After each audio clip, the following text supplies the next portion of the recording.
So I just want to tell you my story. I spend a lot of time teaching adults how to use visual language and doodling in the workplace.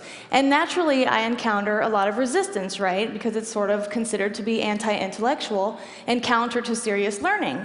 But I have a problem with that belief because I know that doodling has a profound impact on the way that we can process information and the way that we can solve problems. So I was curious about why there was a disconnect between the way that our society perceives doodling and the way that the reality is. So I discovered some very interesting things.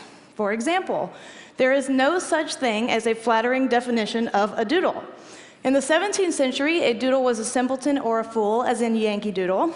In the 18th century, it became a verb and it meant to swindle or ridicule or to make fun of someone. In the 19th century, it was a corrupt politician, and today we have what is perhaps our most offensive definition, at least to me, which is the following. To doodle officially means to dawdle, to dilly-dally, to monkey around, to make meaningless marks, to do something of little value, substance, or import, and my personal favorite, to do nothing. No wonder people are averse to doodling at work. Doing nothing at work is akin to masturbating at work. It's totally inappropriate.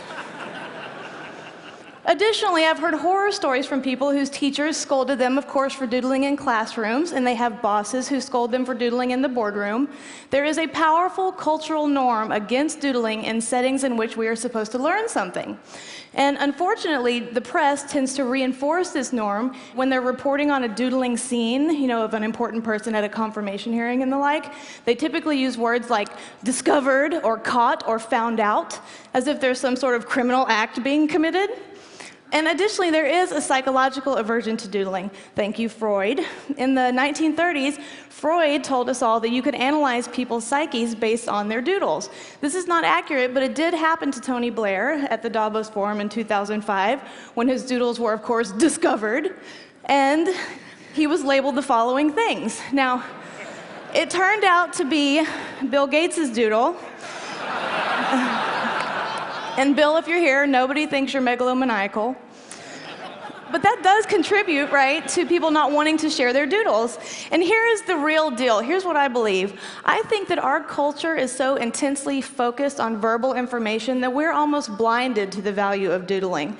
And I'm not comfortable with that. And so because of that belief that I think needs to be burst, I'm here to send us all hurtling back to the truth. And here's the truth. Doodling is an incredibly powerful tool, and it is a tool that we need to remember and to relearn.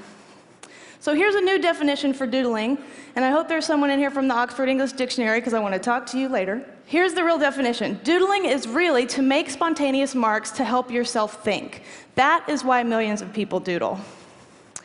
Here's another interesting truth about the doodle. People who doodle when they're exposed to verbal information retain more of that information than their non-doodling counterparts.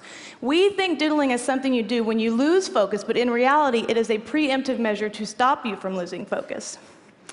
Additionally, it has a profound effect on creative problem solving and deep information processing. There are 4 ways that learners intake information so that they can make decisions. They are visual, auditory, reading and writing, and kinesthetic. Now, in order for us to really chew on information and do something with it, we have to engage at least 2 of those modalities, or we have to engage 1 of those modalities coupled with an emotional experience. The incredible contribution of the doodle is that it engages all 4 learning modalities simultaneously with the possibility of an emotional experience. That is a pretty solid contribution for a behavior equated with doing nothing. This is so nerdy, but this made me cry when I discovered this.